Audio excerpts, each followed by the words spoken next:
Everybody, welcome to Chapter 8 of Winnie the Pooh.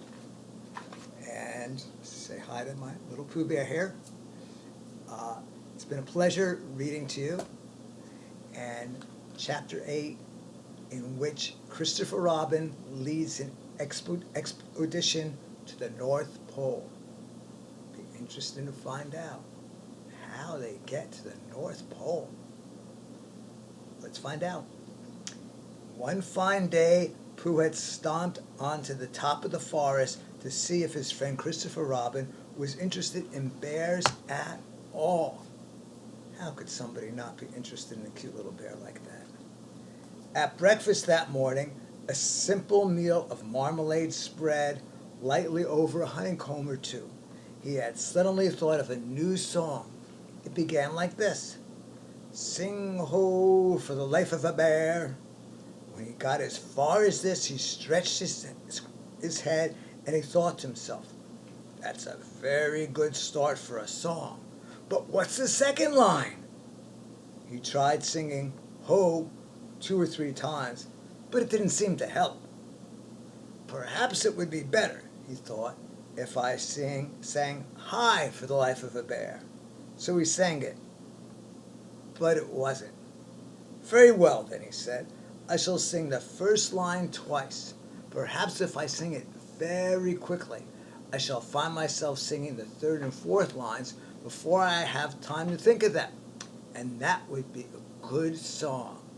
Now then, sing ho for the life of a bear, sing ho for the life of a bear.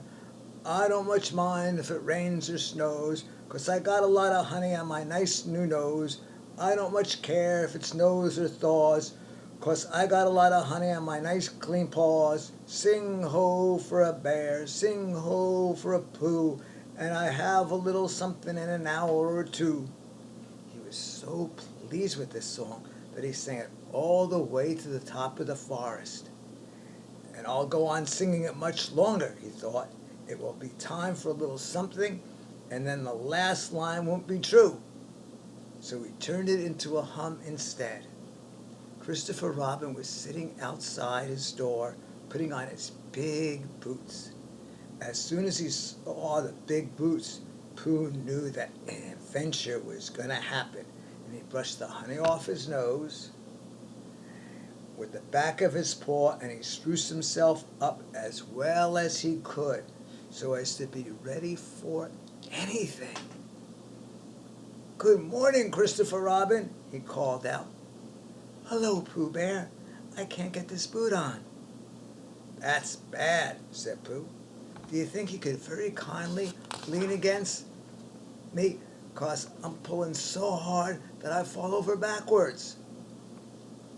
Pooh sat down, dug his feet into the ground, and pushed hard against Christopher Robin's back, and Christopher Robin pushed hard against his, and pulled until he got the boot on. And here we see Christopher Robin with his back against Pooh, pulling and pulling to get that boot on. "And that's that," said Pooh. "What do we do next?" "We're all going on an expedition," said Christopher Robin as he got up and brushed himself. "Thank you, Pooh." "Going on an expedition?" said Pooh eagerly. "I don't think I've ever been on one of those. Where are we going on this expedition?" "Expedition, silly old bear. It's got an X in it." "Oh," said Pooh, "I know," but he didn't really. "We're going to discover the North Pole." "Oh," said Pooh again. "What is the North Pole?" "It's just a thing you discover," said Christopher Robin curiously, not being quite sure himself. "Oh, I see," said Pooh. "Are bears any good at discovering it?" "Of course they are. And Rabbit and Kanga and all of it. It's an expedition. That's what an expedition means. It's a long line of everybody. You better tell the others to get ready while I see if my gun's all right. We must bring all provisions." "Bring what?" "Things to eat." "Oh," said Pooh happily. I thought you said provisions. I'll go and tell them. And he stomped off. The first person he met was Rabbit. And there's Pooh with Rabbit.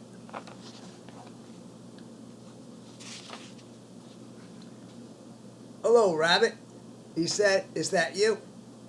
"Let's pretend it isn't," said Rabbit, "and see what happens. I got a message for you. I'll give it to him. We're all going on an expedition with Christopher Robin." "What is it when we're on it?" "A sort of boat, I think," said Pooh. "Ah, that sort."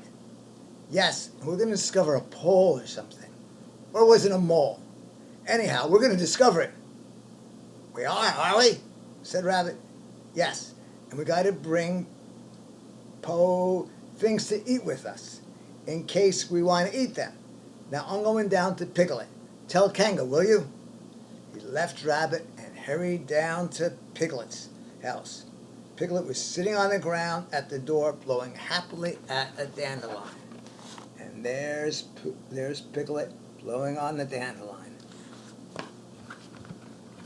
and wondering whether it would be this year, next year, sometime, or never. He had just discovered that it would be never, and was trying to remember what it was, hoping it wasn't anything nice, when Pooh came up. "Oh, Piglet," said Pooh excitedly, "we're going on an expedition, all of us, with things to eat, to discover something." "To discover what?" said Piglet anxiously. "Oh, just something." "Nothing fierce?" Christopher Robin didn't say anything about fierce. He just said it had an X. "It isn't their necks I mind," said Piglet earnestly. "It's their teeth. But if Christopher Robin is coming, I don't mind anything." In a little while, they were already at the top of the forest, and the expedition started. First came Christopher Robin and Rabbit, then Piglet and Pooh, then Kanga with Roo in her pocket, and Owl and Eeyore, and at the end in the long line, all of Rabbit's friends and relations. "I didn't ask them," explained Rabbit carelessly. "They just came. They always do. They can march at the end after Eeyore." "What?" said Eeyore. Is that it's unsettling. I didn't want to come on this expo, what Pooh said. I only came to oblige. But here I am, and if I am the end of the expo, what we're talking about, then let me be the end. But if every time I want to sit down for a rest, I have to brush away a half a dozen of Rabbit's smaller friends and relations first, then this isn't an expo, whatever it is, at all. It's simply a confused noise. That's what I say." And there's Eeyore with all of Rabbit's friends and relations, all those little rabbits. "I see what Eeyore means," said Owl, "if you ask me." "I'm not asking anybody," said Eeyore. "I'm just telling everybody. We can look for the North Pole, or we can play. Here we go gathering nuts in May, with the end part of an ant's nest. It's all the same to me." There was a shout from the top of the line. "Come on," said Christopher Robin. "Come on," called Pooh and Piglet. "Come on," called Owl. "We're starting," said Rabbit. "I must go." And he hurried off to the front of the exposition with Christopher Robin. And here you see them all on the expedition.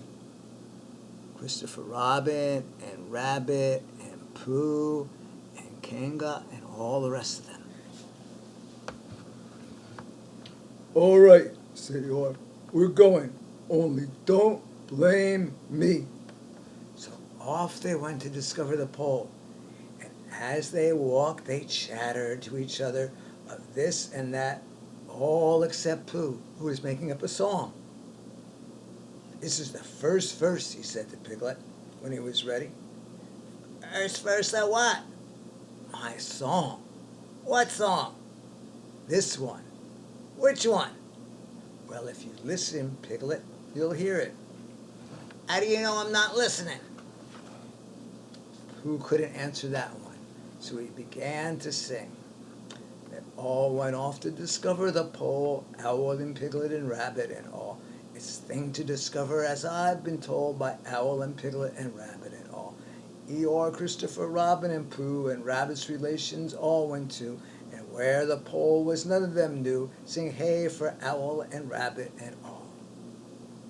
Hush, said Christopher Robin, turning around to Pooh. We're just coming to the dangerous place. Hush, said Pooh, turning around to Piglet. Hush, said Piglet to Kanga. Hush, said Kanga to Owl, while Roo said hush several times to himself very quickly.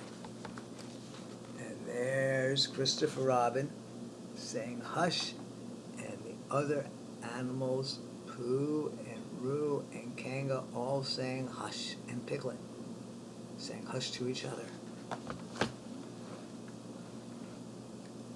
Hush, said Owl to Eeyore.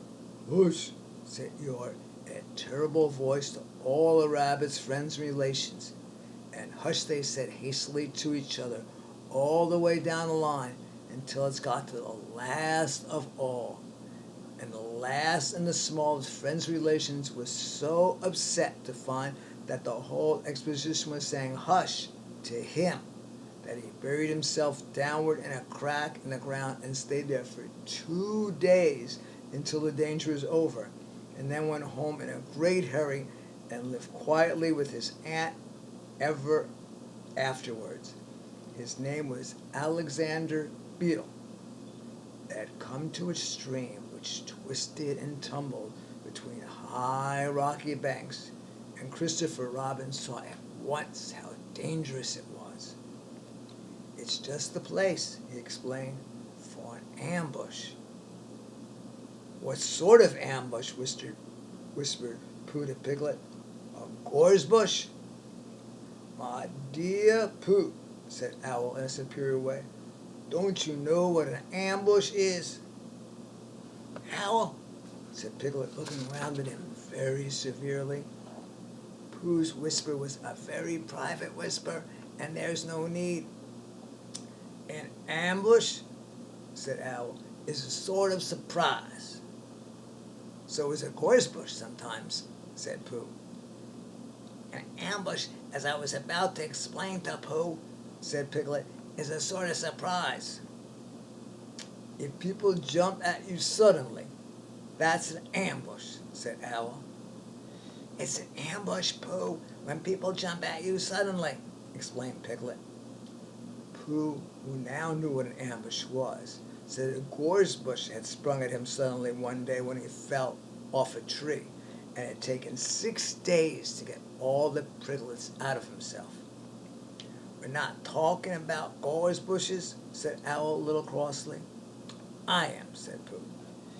They were climbing very cautiously up the stream now, going from rock to rock, and after they had gone a little way, they came to a place where the banks widened out at each side, so that each side of the water there was a level strip of grass on which they could sit down and rest.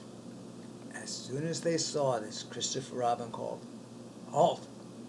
and they all sat down and rested.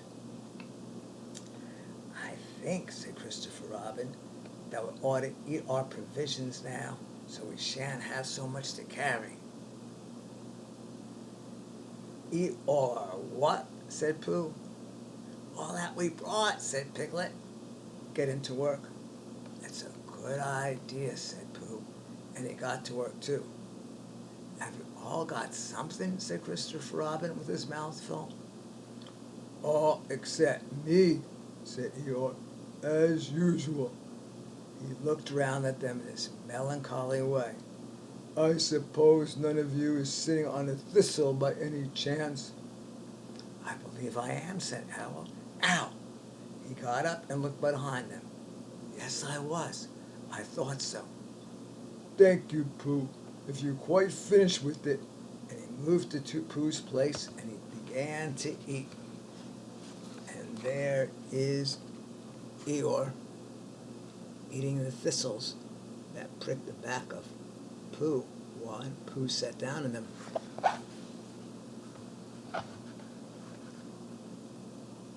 It won't do them any good, you know, sitting on them, he went on as he looked up munching. Takes all the life out of them. Remember that.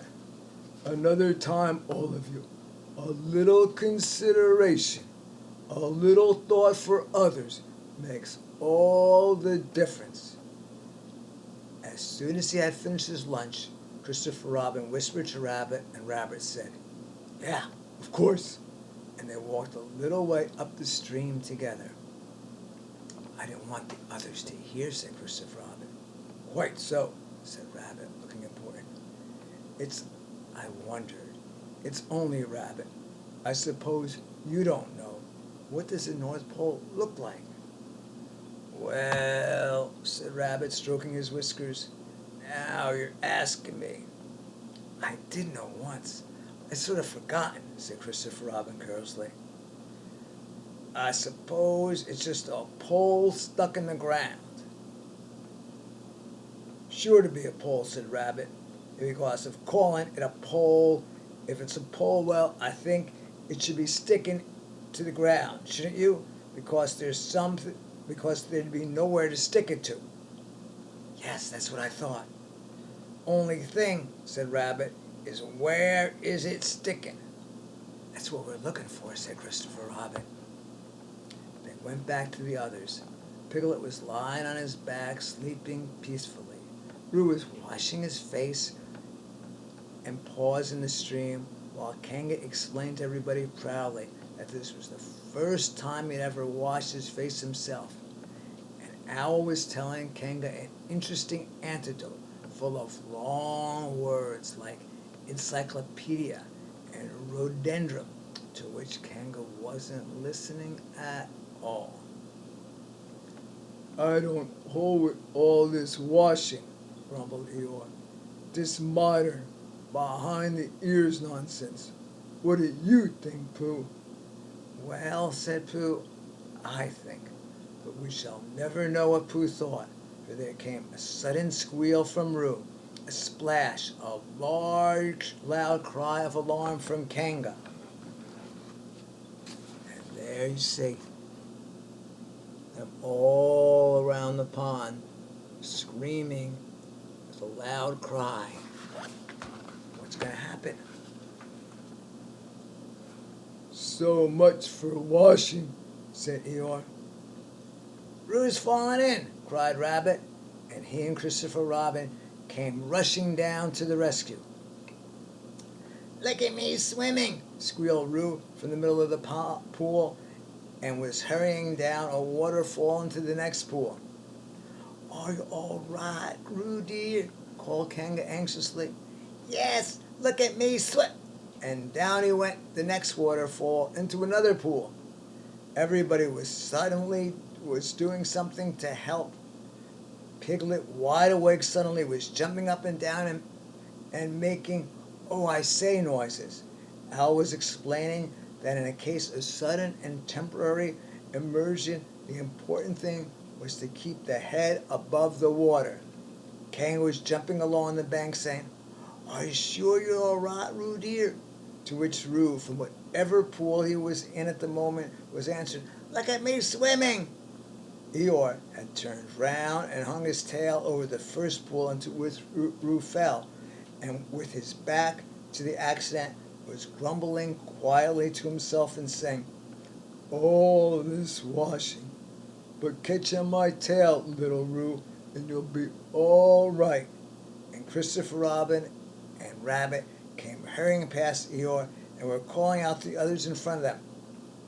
"All right, Roo, I'm coming," cried Christopher Robin.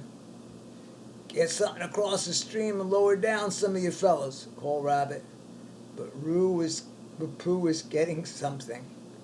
2 pools below, Roo was standing with a long pole in his paws, and Kanga came up and took one end of it and between them they held it across the lower part of the pool, and Roo, still bubbling proudly, "Look at me swimming," drifted up against it and climbed out.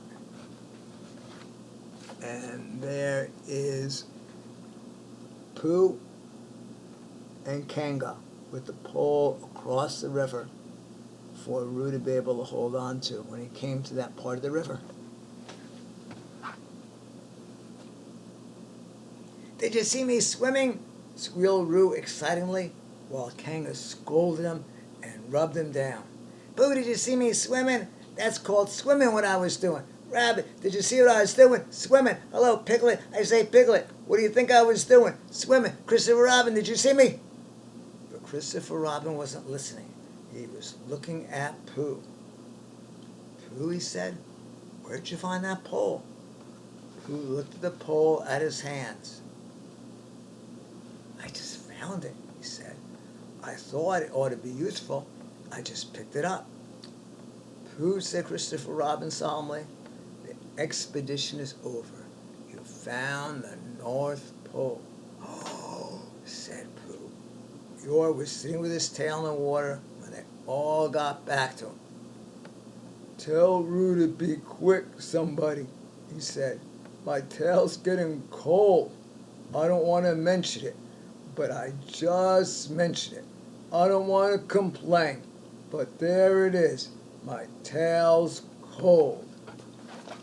Here we see Eeyore with his tail in the water, waiting to rescue Roo. And except Roo was all the way downstream, far away from Eeyore. "Here I am," squealed Roo. "Oh, there you are." "Did you see me swimming?" Eeyore took his tail out of the water and swished it from side to side. "As I expected.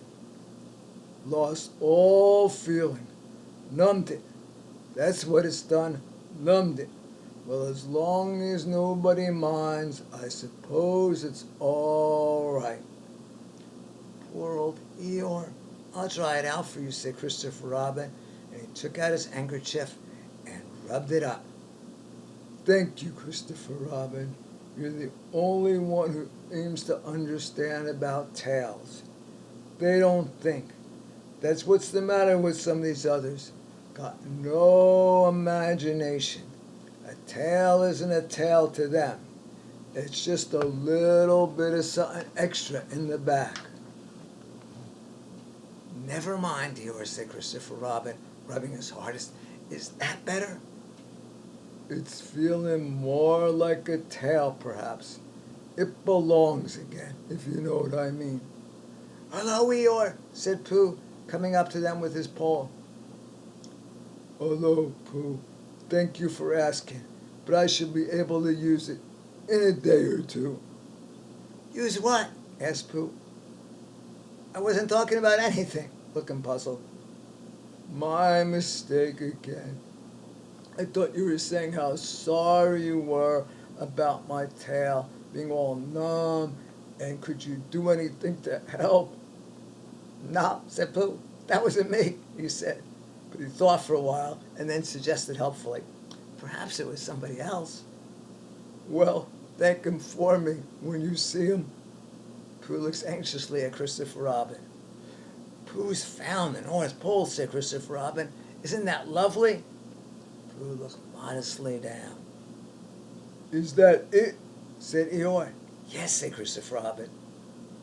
"Is that what we're looking for?" "Yes," said Pooh. "Oh," said Eeyore. "Well, anyhow, it didn't rain." They stuck the pole in the ground, and Christopher Robin tied a message to it. "North Pole, discovered by Pooh. Pooh found it." They all went home again, and I think, but I'm not quite sure, that Roo had a hot bath and went straight to bed. But Pooh went back to his own house, and feeling very proud of what he had done, had a little something to revive himself. And there they are, with the pole, and Christopher Robin put the sign on it that Pooh found it. And that is the end of chapter 8, The Expedition to the North Pole, in which Pooh found the North Pole. Well, look forward to seeing everybody next week when we read chapter 9 of Winnie the Pooh. Have a great week, everybody.